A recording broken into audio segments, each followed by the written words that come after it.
Hey guys, and welcome to episode 11 of Quantifiably Bitchy. I am your host, Raquella, and today we're going to talk about season 1, episode 11, Row T. Super excited for this episode because I think it's my favorite episode of the entire season for a lot of reasons. Yes, Chilton is in the episode and he is my favorite just character overall. He makes me laugh so hard. But also we have Freddie Lowndes, Abel Gideon, and we have Bedelia as well. So it's got such a good episode because it has all of my faves in it, and there's a lot of humor, and it's really dark, and you can kind of tell we're approaching the season's end, so I can't wait to get into it with you guys. Just a few housekeeping items. Make sure you follow me everywhere. Follow me on TikTok, YouTube, Blue Sky, and I also have an Instagram. So go ahead, I will put the handle here. It is Quantifiably Bitchy without that I in bitchy. Make sure you follow me everywhere, like, comment, and subscribe. Yeah, so we are a couple episodes away from the season finale, so we'll be hitting that in a couple months, which is crazy because we're almost at a year, 1 year of Quantifiably Bitchy, and I am so happy to have you all here. I say this every time, but I will never not be grateful for it. So thanks for joining. We are happy to have you. I am planning a giveaway, I think, for the year marker, but I'm still figuring out the details. I've been crafting again because, you know, the world sucks right now, and I'm just trying to craft my way out of depression because it can't hit a moving target. So I made this. I can post the Etsy handle where I got the pattern. I will put that link here. And yeah, isn't it cute? So yeah, I've been just like hobbying my life away to keep the depressies away from me too. All right, let's start the episode. Season 1, episode 11, Row T. All right, let's get started. Season 1, episode 11, Row T. Opening shot, what are we working with here? Frederick Chilton is at Hannibal's house for dinner, talking about how if a patient has a weak mind, they can be super easy to manipulation, and that is potentially why Dr. Gideon thought he was the Chesapeake Ripper. It's beautiful, it's snowing outside, it's very darkly lit. I love this scene. Obviously, we're starting really strong off the bat with Chilton here in this little outfit, this tailored suit that's almost kind of mirroring Hannibal's. And it seems like that they are talking peer to peer. But as we know, that's not true. And most people do not respect Chilton and his little like affected Southern accent.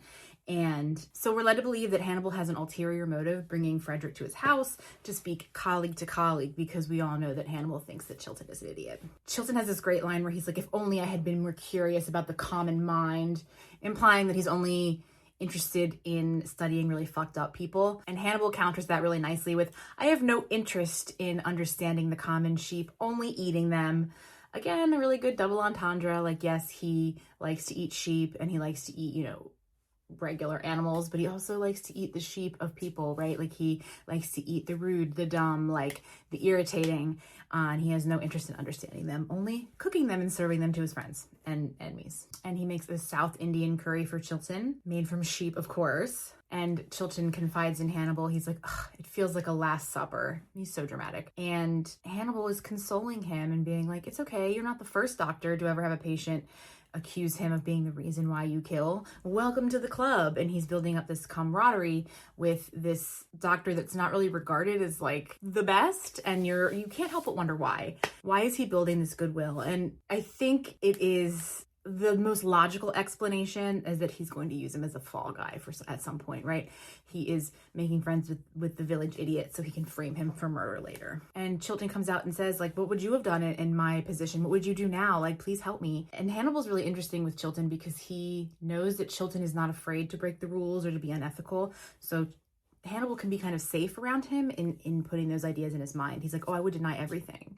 I would deny everything. He's a crazy person. Like they're going to believe you, not Abel Gideon. And we find out that Frederick's been using this technique called psychic driving.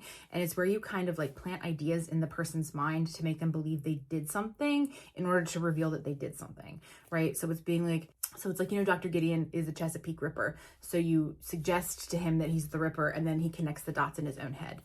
It's incredibly unethical for obvious reasons because it sounds like you're putting ideas in someone's head because you are.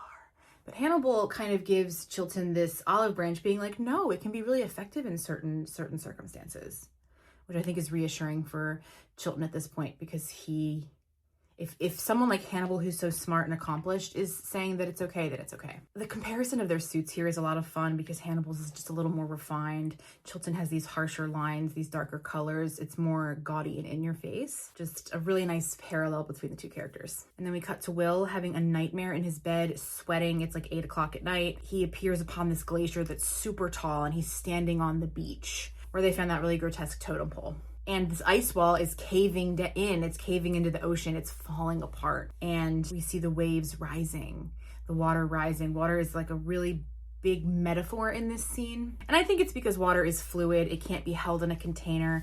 Will feels like he's losing his mind. He feels like he can't be held in his container and he is just pouring over. Cut to him waking up from this nightmare, or we think he's waking up from this nightmare. He's sweating and the bed is just pouring water, and then the clock is melting. Everything around him is just dissipating, right? And I think that is how he feels. He feels very loose at the seams, like water. Water has no edges. And that is how Will Graham is doing right now in his encephalitis. Also, he's feverish because he has encephalitis, and that usually comes with a fever. So he's definitely getting like the fever sweats mixed with this heavy metaphor of water making him feel like he's falling apart. He then actually wakes up. He's dry, and he was just having a nightmare, and his dogs are very concerned about him. We are watching the true unraveling of Will Graham that has been building up this entire season, and now we are kind of hitting a breaking point. Cut back to the BSHCI, and we see Chilton loading up Abel Gideon into this transport truck. Gideon is blaming Chilton for killing the nurse, saying he put it in his mind that he's the Ripper and that's why he killed the nurse. He is going to testify on that behalf, is my understanding, and there is this great exchange between Gideon and Chilton where it's very like almost biblical when he's like, I forgive you your trespasses, right? Which is part of the Hail Mary prayer.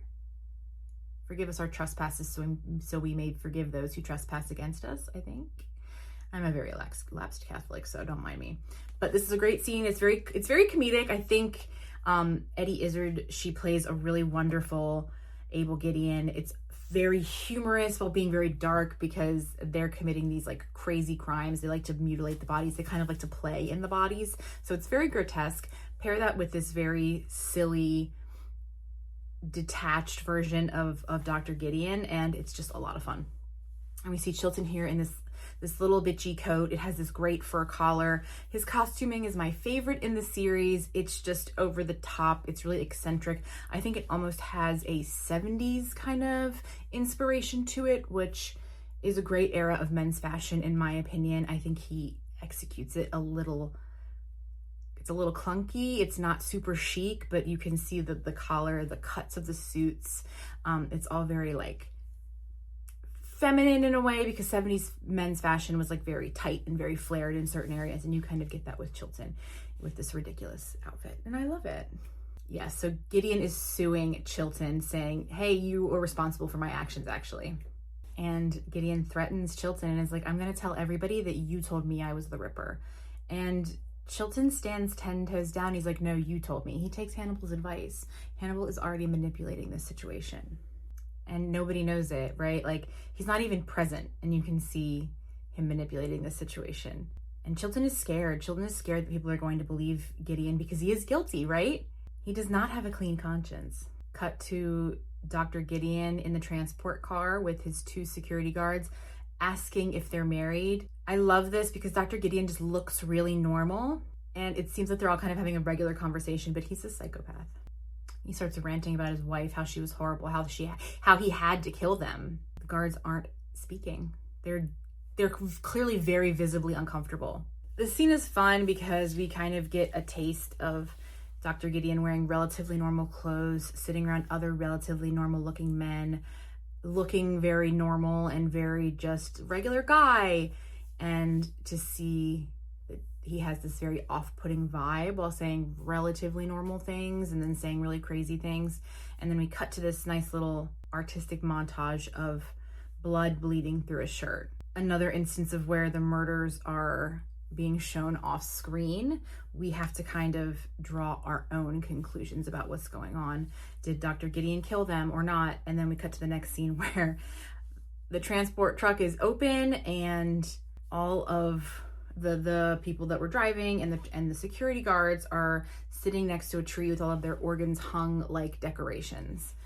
Another really great big prop. Fuller loves a big prop. It reminds me of Baba Yaga, of Witches in the Woods, of The Witcher, when you're playing The Witcher 3 and you have to go to the crone's cottage and they have ears hanging from the trees. It's very, very like folklore, scary, and it's a really great visual. And we don't get any narration. We just get Will jumping into the crime scene with the clock, with the pendulum, and he is Abel Gideon reenacting the crime scene. You can watch as Will is reliving this crime scene, that he is not his usual self, very quiet, very tampered. He attempts to go back in time and view the crime scene, and it looks like he is struggling to do so for like a split second. Then he transports himself back to being Abel Gideon, killing these security guards and the driver. Gideon manages to beat the shit out of everyone involved, disembowel them with what looks like his handcuffs, and then make this beautiful piece of art with the tree and their organs. It's really interesting how Fuller and team chose to portray Will's empathy disorder, because it almost seems like he is psychic, but it's very much just the easiest vehicle into showing us how he does what he does and how he's able to re-visualize these crimes. So it has this nice, almost like magical realism element that Fuller's work tends to gravitate to. So Jack arrives to the scene and they determine that Gideon doesn't know if he's the Ripper or not. He's kind of in this in-between land, and that's his mental state, which is a very dangerous state to be in. When you're unstable, that's when you're going to make the most chaotic decisions. And we really zoom in on these organs hanging on the tree. It is probably one of my favorite props so far. It's just really scary. It's really artistic. You can hear my dog barking. We find out he kind of like robbed the cops. He took their guns, he took their weapons, he took everything. Will determines that the Chesapeake Ripper would not have left the organs behind because he's eating them. But he's definitely trying to get the Ripper's attention, and we know that to be true. And then we find out that Gideon walked and left the crime scene and they were headed back to Baltimore. And then we cut to one of my favorite shots in the whole series. It's Chilton reading this book with a magnifying glass, and Raul Esparza just does a really good job emoting and with his facial features. So it's just a silly scene, especially after like finding out that your patient is lost. And he's very sarcastic. He's very kind of like a little shit about it. He's like, oh, you think this is my fault too? Just blame everything on me. Why don't you? He's very much like playing the victim and feeling sorry for himself and kind of using that to his advantage here to not get blamed for anything. Chilton is his number one, right? He is only looking out for himself. Chilton also tries to put this all on Alana. Like at this point, he is desperate to be seen as innocent. So he's grasping at straws, which just makes him look more guilty. But he's like, Alana, you are definitely to blame for a lot of this. You understand that? Like, you put it in his head that I was manipulating him. Where she's like, yeah, you were. Like, I didn't put it in his head. I discovered what was happening. Those things are very different, but he's trying very, very hard to manipulate here. And Dr. Bloom is getting pissed about it. It's so funny when I first started watching this series, because I am a big fan of Law and Order SVU. I watched the whole thing from like the first season over the pandemic, and Raul was definitely one of my favorite ADAs, right? Barbara's like my boy. And I was like, oh, what else is he in? And I noticed Hannibal, and I've been like a lifelong Hannibal fan. So I was like, fuck it, like I will pull the trigger and watch the show because he's in it. I think it's so weird that he's cast as Chilton. Like before I saw it, I was like, it's just, what an odd choice for casting, like knowing the original Chilton actor and seeing the original Silence of the Lambs. I was like, what could he possibly bring to this character that would feel in any way similar to the original portrayal? And he gets the pompousness exactly correct. It is exactly like the Chilton in the Silence of the Lambs. I feel the thread between the two of them. They may not visually look the same, and they may not even always act the same, but I definitely feel that energy that is Frederick Chilton from the Silence of the Lambs. So another reason why he's one of my faves. Chilton does a lot of deflecting in this scene. He remains a smartass, and it's like really pissing off Dr. Bloom and Will, who don't particularly care for him to begin with. He's like, you lost him. I don't know how you would ever sleep if he started killing other people. How would you deal with that? Very much pushing the blame of things that maybe he should be feeling onto these other two people. Meanwhile, Will is slowly losing his mind at the encephalitis in the corner. And Chilton flat out lies here. He's like, the last thing Gideon said to me was that he was going to tell everybody that he was the Ripper. And as we know from a few minutes prior, the opposite of that happened. So Chilton is taking this fucked up situation and using it to his advantage to make himself seem innocent. I don't know if we find this out before or after, but he was a transplant surgeon, which makes a lot of sense why he likes just picking bodies apart and is really good at it. Cut to Jack and the FBI briefing everybody that this crazy criminal is on the loose, and Will is having a hallucination of Jack delivering this speech in the antler room. And it's this great combination of reality and this distorted hallucination that Will is going through because of the encephalitis. And Jack is a great person for this scene because Lawrence Fishburne can be really loud and like really intimidating, and he just delivers those lines so well. And it's just this very overwhelming moment for Will. Sweating in the antler room, Jack yelling in his face. He's losing his mind. I think the funny part is everyone thinks Will is like just a little off, and that's why he acts all twitchy and weird like this. And normally that's true, but in this specific case, it's also the encephalitis. Cut to Hannibal and Will in therapy.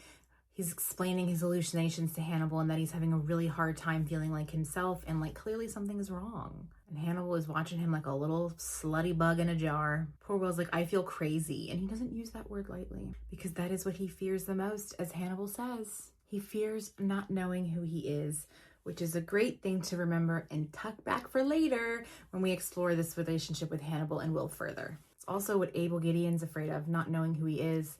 Again, this procedural element, these other villains, these other criminals telling a story about Will and Hannibal and themselves and their relationship with each other.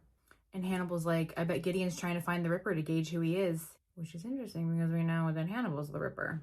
He promises Will that he can be his gauge for sanity. Bullshit. Bullshit.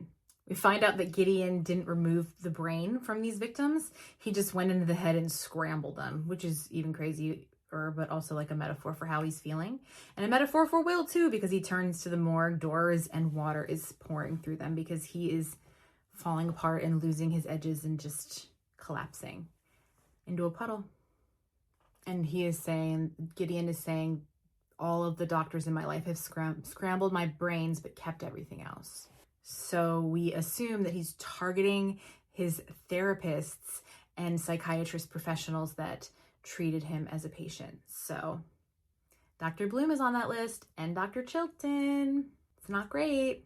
Will goes to visit Dr. Bloom and finds out she has an armed escort until Gideon is apprehended, so she is being watched for now. And she's like, I'd rather you do it, Will. I'd rather be cozied up with your dogs against the space heater. Girl, you lost your chance. We are past that point.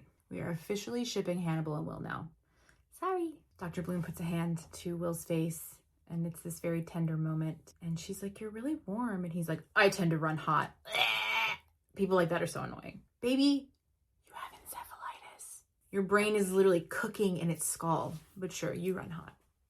Dr. Bloom has this moment of, oh, they're going to kill Gideon, aren't they? And it's very sympathetic because like she very clearly doesn't like to see people die, where we have Hannibal who feels the opposite because she doesn't think that it's Gideon's fault because he was influenced by Chilton. She also blames herself for her treatment of him and saying that he wasn't in the state of mind to know who he was. So she feels responsible, and it doesn't feel fair that he would die because of that. Will observes that if Gideon is successful in finding the Ripper, that the Ripper is going to kill him because he took credit for his work, and the Ripper would consider that rude. It's a great detail. Very Hannibal. Credit for my work? How dare you? And then we cut to Freddie Lowndes getting in her car and taking a phone call. Like I said, this episode has all of my favorites in it. It's a call from a doctor saying he treated Gideon and he would love to write an article with her about him. And she just can't resist. She cannot resist the bait. Turns out she rolls up and it's Dr. Gideon, and he has killed the doctor that was once his psychiatrist or whatever. He claims to be writing an article for the Journal of Abnormal Psychology, which I'm assuming is like a psych journal, which is not like a magazine. Nobody would ever ask Freddie Lowndes to help with this. It's like an academic journal that they pass around at like Harvard. It's just not her like realm of expertise. And then we get another artistic shot of what looks like blood going through a tube, implying another murder has occurred. We don't get to see it on screen. And then, yeah, cut to Freddie Lowndes going to this doctor's office, finding out it's Gideon, and he has mutilated this doctor and taken his tongue out of his mouth and attached it to his throat. Another big prop. And it's really scary. Eddie Izzard has a great voice. It reminds me, it's almost like the Joker, the animated Joker. It's just very musical and theatrical, and it's so great for Dr. Gideon. Apparently, Freddie wrote about the Ripper, saying he once took out somebody's tongue and used it as a bookmark in his Bible. Hilarious detail. And Gideon presents her with this Colombian necktie, which is this man, tongue removed, sewed into his throat to look like a tie. And it's like kind of moving still, so it's just a great, horrible prop. You see the blood bags hanging on the side. He very much operated on him while he was still alive. I think it is implied. Crazy. Cut to Jack and the science throuple finding the doctor's body with the tongue in his throat, and they are kind of on the trail of Gideon at this point. So we find out he's both trying to get the Ripper's attention, but also he's just playing with his skill set and just kind of showing off a little bit. And he didn't even die from the Colombian necktie. They drained his blood until his heart stopped. What a scary way to go. With a note that says, please deliver to the Red Cross. That's what I'm saying. Like, Gideon is so funny. He's a great addition to this like fucked up cast of murderers and cops and doctors. And then we see the doctor's computer opens up to a Freddie Lowndes article. It's a new post about this specific murder, and they connect the dots. He has kidnapped Freddie Lowndes. What I like about this so much is that Freddie Lowndes is causing all this trouble. She's writing all these articles. She's stirring up all this shit, and now she is reaping the consequences of her crazy actions, and she is now being kidnapped by Gideon and used to write articles about what is happening. And we see that they are in that observatory where we found Miriam Lass's hand. All the lights are out, and he's like, you can try to escape, but it's going to be worthless, so you may as well just help me. Freddie is resourceful, so she's like, I'm here to help. I will write whatever story you want, because at the end of the day, she's trying to get the most salacious story, which being held at the hands of a serial killer is going to get her views, and also she's trying to stay alive. She reveals to Gideon that she wrote a fake article about him for Jack to flush out the Ripper, and that she didn't really mean what she said in it. And Gideon is impressed that the Ripper was able to wave Miriam Lass's arm around this room in front of Jack Crawford and make him crazy. And Freddie's like, I thought you were the Ripper. And he's like, don't insult me, bitch. Play along. And then he gives this great monologue about memory and how it feels, what he feels like a memory from childhood, but turns out it's just nothing. It's just from a book he read. Like, it's like this ridiculous example of being like, yeah, it's not even a memory. It's maybe something that's what it feels like. Something I read from a book 100 years ago. Is it my memory or does it belong to somebody else? And Gideon once again uses, Freddie's always being used to kind of lure the Ripper out because we know that he reads her stuff. Hilarious. And he cut to Hannibal on his little iPad reading Tattle Crime and realizing that he is being summoned. Another doctor has shown up dead with the Colombian necktie. We find out that Dr. Chilton hasn't been heard of since the day before. So his fate's not really looking good. All of the other psychiatrists are annoying, but unfortunately in this situation, Chilton is the kingpin. He is the finale. Just dramatic, just like Chilton, so you'd think he'd appreciate it. But he wants to stay alive. And then Will connects the dots. Gideon did not kill both doctors. He only killed the first one, which we saw. The second one, the Chesapeake Ripper killed. Because if there's one thing that Hannibal loves to do, it's to piggyback on another murder so he can get some lunch meat, you know? It's also a nice metaphor to, or I guess not a metaphor, but it's a nice like mirror to Hannibal taking credit for Gideon's work. This nice parallel. And he's telling Jack where to catch him. Where is the last place you saw a severed arm, Jack? Because one of the victims is missing an arm. Hannibal is directing them to the observatory so they can catch Gideon. And then we cut back to Gideon and Freddie Lowndes in this observatory with Dr. Chilton laid out on an operating table and Gideon getting ready to fuck his shit up. I love that Freddie has the ambu bag, right? The ambu bag is going to be used for, it's like the replacement of like anesthesia and breathing. Like, it's manual, so she's controlling his breaths by squeezing this tube. I love that she is just right in the middle of it. Again, consequences of her own actions. She's getting the story close up. We find out that Chilton is going to be awake while Gideon is performing the surgery to remove his organs. And you can see Frederick kind of falling in and out of consciousness. He says, with the patient awake, it reminds me that there's a real person in there, not just like a lump of meat that I'm like rearranging and messing around in. This is the beginning of a long series of tragedy for Chilton. He becomes kind of a punching bag for Hannibal and Will and Gideon. And this is like the first in a series of him just getting his shit rocked by these people. And awake surgery just seems like the perfect way to start this chain of events. I love this too because Chilton's like, no, you're not the Ripper. Fine. Like, my guy, we are past the point of negotiating. Like, you are strapped to a table about to get your insides cut open. Like, nice try. And Gideon's like, oh, you were inside my head? I'm about to be all up in your organs, baby. He's like, fair trade, I guess. It's only fair I get inside your belly. I think this is a great scene, like very well acted too, because I think Dr. Gideon has the feel of a surgeon, the way that he's holding the scalpel, the way he's introducing Freddie as being like, this is my nurse, this is my anesthesiologist. Like, it feels very much like muscle memory, and it just feels very accurate to the character. This is a great body horror scene. We're watching Chilton watch himself be cut open, and Raoul plays him very pathetic. So there is humor to this for me. Like, I laugh when I watch this scene because Freddie is horrified. Like, she is realizing she fucked up. She is realizing this is no longer children's play, but she is also tough, and she doesn't flinch, doesn't get sick, keeps Chilton alive with the ambu bag. I can't. We see Gideon removing Chilton's organs and him starting to kind of code and pass out. Gideon slapping him and being like, hey, wake up. You're going to witness this. Like, I'm sorry, you're not about to die while I'm torturing you. Like, this is the point. With the bloody handprint on his face. It's so funny. The bloody handprint on his face. I can't. And Eddie Izzard, she's able to play this character just like so calm and be like, what's next? As he's kind of like coding on the table. And then jump cut to Jack and Will hauling ass to the conservatory to see if they can catch Gideon. And Jack's like, I want you to wait in the car. And Will's like, oh, probably I got an idea. And here we go. Will's like, I don't feel good. I feel like I'm spilling. Hence this water metaphor, but also the fever sweats because he has encephalitis. And Jack warns him, like, if you're not careful on this job, it can compromise your immune system, which is what happened. He basically worried himself into encephalitis. Stress can cause physical symptoms. Like, it can really hurt you. And Will says it's hard to shake off something that's already under your skin. And it's true. Like, even in the beginning, Dr. Bloom was like, you can't let him get too close. Like, we are past that point. We are far past that point. We see the FBI lining up around the conservatory with their guns and their bulletproof vests about to go in and ambush it. And we don't know if Gideon's in there or not. We don't understand, like, the passage of time, the timeline that's going on here. Knowing the show as we know it, it could very well be out of order. And we see Will in the car waiting, the blue and red lights in the back, water pouring down the windshield, and it's like, but it's not raining, so he's hallucinating. Jack with his fucking shotgun, his favorite weapon. Will gets out of the car.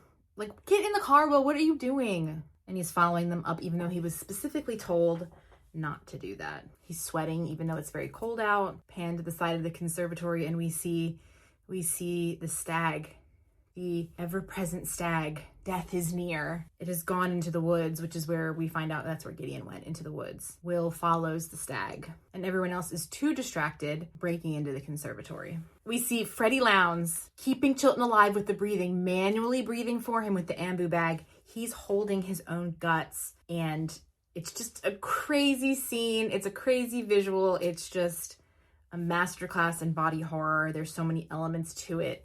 It's a lot of fun. Chilton kind of holding his own guts, keeping himself alive is like a very fun visual. And to Gideon looking at the conservatory from the woods where Will went to follow. We see Gideon walking over, getting into a car and being like, I assume you're the Ripper. Are you the Ripper? And of course, we're supposed to be like, oh, Hannibal's in the back of the car. Wrong. It's Will. And he is losing his mind. Will has a gun to Gideon, and he's like kind of sweating and shaking and like very visibly sick, being like, turn around. And we see Will hallucinating Gideon as Garrett Jacob Hobbs. And so he doesn't think he's capturing Gideon at this moment. He thinks he is capturing Garrett, who we all know is dead and who's getting his bag this entire season. And Gideon's like, I may be crazy, but you look ill. The only crazy person is the only one that's able to acknowledge Will is sick, other than Hannibal, who knows and is like keeping it secret on purpose. Smash cut to Will showing up to Hannibal's with Abel Gideon. Hannibal's house. He shows up to Hannibal's house with Abel Gideon. He's talking to Hannibal. Gideon's just sitting in the chair, scared to move, and just watching the scene as the two of them interact. And Will's like, tell me if he's real, and points to Gideon, who he thinks is Garrett Jacob Hobbs. And Hannibal's like, I don't see anybody there, Will. That's crazy. Because this is a perfect opportunity for him to send Will on his way and do what he needs to do with Gideon. We see Will looking at the chair and nobody's there. Will's having a mental breakdown. He starts to have a seizure. He starts to cry and have a seizure. Hannibal's trying to get the gun from Will while he's seizing. He snatches it. He looks at his pupils. It appears Will has had a mild seizure. And he's like, it appears he had a mild seizure. And Gideon's like, you don't seem worried about that. And Hannibal's like, I said mild. Such catty dialogue here. I also love this visual of Hannibal's dining room table because there's these 3 huge eggs, and I think it's supposed to, represent Gideon, Hannibal, and Will here. It's just very simple. Usually he has like a whole spread, but it's just these 3 eggs. Which one will hatch? Gideon asks Hannibal if he's the Ripper, and he's like, terrible thing to have your identity taken from you, isn't it? And Gideon's like, I take it back. I am not the Ripper. Have fun. One thing about Gideon that I like a lot of things about Gideon, but they know when they are defeated and not to push it. And he's like, I'm not the Ripper. That's fine. You can be the Ripper. But remember, you should see all the pieces I got out of my psychiatrist, just to remind him that he's also crazy and he can fuck shit up just fine. And instead, I always thought that Hannibal would kill Gideon right here because of what Will said. But Hannibal's like, oh, I heard Dr. Bloom was one of your psychiatrists. I can help you find her. And I think it's another good example of Hannibal taking advantage of the situation, killing somebody pretending to be Dr. Gideon and then having Dr. Gideon kill Dr. Bloom, which is somebody that he will probably have to kill eventually, so may as well knock that out right now. So he chooses a different path and is manipulating Gideon further. And then we have Will waking up from the seizure. Dr. Gideon is gone. Hannibal is giving him a series of tests, being like, say your name, move your arms. Let's make sure you didn't have a stroke. Give me a smile even though you don't want to. And we get this ridiculous Will Graham smile that gives us a genuine Hannibal smile, which is very cute. And Will recounts the last thing he remembers to Hannibal was Garrett Jacob Hobbs and seeing him. Hannibal's like, baby, he's not real. He's real. He's not here anymore. He died. He's just in your head. You have a fever and you were hallucinating, baby. And Hannibal's like, you killed Garrett Jacob Hobbs once. You can do it again, baby. You can kill him in your mind and be free. And then he casually drops while putting on his coat. Gideon mutilated Dr. Chilton, and now Hannibal is really scared for Dr. Bloom, so he's going to go see if she's okay. And he leaves the room and leaves the gun on the desk or on the table, and he full well knows that Will is going to snatch that gun and leave. And that's exactly what happens. And Hannibal takes off his coat and is like, job well done, plan executed. Now Will is going to go handle that problem for me, potentially kill Dr. Bloom, potentially kill Gideon. Let's see what he's capable of while still having encephalitis. Cut to Will wobbling out of the woods. Gideon watching Dr. Bloom in her house through the window. He's standing out in the snow, calm, watching. It looks like Will's not going to be able to make the shot. He's literally like wobbling, holding the gun. Instead, he walks up to Dr. Gideon and they have a very insightful conversation together. Dr. Gideon's like, I don't know if I'm ever going to feel like myself again, but maybe if I kill Dr. Bloom the way the Ripper would, I can learn more about him in this moment. Will's like, who are you now then, Gideon? Who are you now? And he's like, you bitch. You. Will is still hallucinating Garrett Jacob Hobbs in his place. And Gideon is like, maybe if I kill her the way that the Ripper would, you might understand what you've become too, Will. Because this is not the first time that Will is empathizing with a serial killer. It seems to be happening a lot lately. With Garrett Jacob Hobbs, with Hannibal, and now with Gideon. Sensing a pattern here. And Will's like, I want to get out of my own head. I want to survive this. It's interesting because Gideon says, I wonder if I kill her, I wonder if you will understand what you finally become. And he says it with the face of Garrett Jacob Hobbs. So it's just the final haunting, and then cut to a gunshot, Dr. Bloom hearing the gunshot going outside and seeing Will shooting Dr. Gideon in the snow. Did he kill him? Is he alive? What are we working with here? Cut to Jack and Hannibal talking. Chilton is still alive. Somehow they'll be stitching him up till morning if he survives, but luckily Will is in one piece being treated for his brain disorder, his encephalitis. His fever was at 105, And I'm pretty sure you should go to the hospital at 103. So like your brain is literally like cooking like an egg inside your skull. And Hannibal's like, I hope they can find the source of his infection. And Jack is like, they will fix him. Will is smart. Will is capable. Will is going to beat this. And Hannibal's like, how can you be so sure? And it's because of the trauma of Miriam Lass, right? He can't even fathom losing somebody else. So he's just not going to. It's not an option. Bella died, or she's dying. And he lost Miriam Lass. Like, he's not going to lose Will. He's acting like he has a say in it when he most certainly doesn't. And he's like, Hannibal, you and I are just going to have to disagree on who Will is, who we think Will is. Hannibal does not like that. He's like, I know who Will is. I know him. That's my man. That's my boo. Will knows who he is. But our experiences shape us, Jack. How is this going to shape Will? Is this going to break him or change him? Hannibal knows the answer. Change him. We see Dr. Bloom at Will's bedside, holding his hand, being there for him. She holds a lot of guilt with her, as we saw with Gideon, and she definitely feels responsible for Will too. Guilt is a big driving factor for Dr. Bloom, which is not always a good doctor make, And like I said, all of my favorite characters in this episode. So we end the episode with Hannibal having therapy with Bedelia, and he's talking about Will Graham and how he's troubled. And Bedelia clocks him because she's like, is it a professional concern or personal concern? Because these are very different, and he is your patient. So like, you're going to have to either step back from being his patient or step back from being his friend. You cannot have both. That is unethical. And again, does not a good doctor make. Hannibal's like, I can fix him. I see his madness and I want to contain it like an oil spill. Bedelia accuses him of being more into Will Graham's mental health than in Will himself. And Hannibal's like, oh no, he's my friend. How dare you say that? Even though he was studying his encephalitis just to see what was happening, Bedelia sees him very clearly. Well, not very clearly, but the clearest out of everybody else right now. Hannibal is like, Will feels things differently, and so do I, and we have that thing in common, and I'm finally getting to share that with somebody. Do you see yourself in his madness, she asks. And Hannibal gives her this non-answer. This is just like them talking in riddles back and forth for this like last few minutes. He's like, do you see yourself in the madness, right? Madness can be a medicine for the modern world. And Bedelia's like, okay, but if you overdose, then it can have unfortunate side effects. Bro, what are we talking about? What are we talking about? It's just Bedelia constantly being like, maybe you shouldn't have this man in your life. Maybe it's unprofessional. Maybe it's toxic. And Hannibal's like, no, I must have this man in my life. In these moments, we know he's not giving Bedelia his like full self, but I think we see him very vulnerable about Will with Bedelia in these scenes in comparison to all the other scenes. We see this admitting that he's kind of into him. And that's where Bedelia's like, okay, you got to choose being a friend or a patient. You can't have both. Hannibal doesn't like that. He wants both. And he's going to take what he wants, period. And then the episode ends. Again, this is my favorite episode of season 2. Season 1, it has all of the best characters in it. It has Chilton getting his shit rocked. It has Dr. Gideon being hilarious. It has Freddie Lounds kind of getting what she deserves, but also handling it with grace and style. And then we have Bedelia speaking in riddles with Hannibal at the end.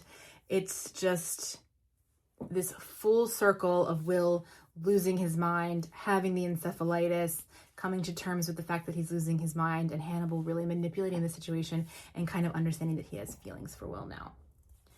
We are 2 more episodes, and then we are done with season 1. I cannot wait to get into season 2 with you guys. I love season 1 and I love season 3, but season 2 is my favorite. So all of next year, we're going to be delving into my favorite season, and I cannot wait. I hope you had a good time. I did. Love this episode. Like, comment, subscribe. Follow me everywhere. Quantifiably bitchy without the I. My name is Raquella, and I am your host. And I will see you guys in a month. Bye.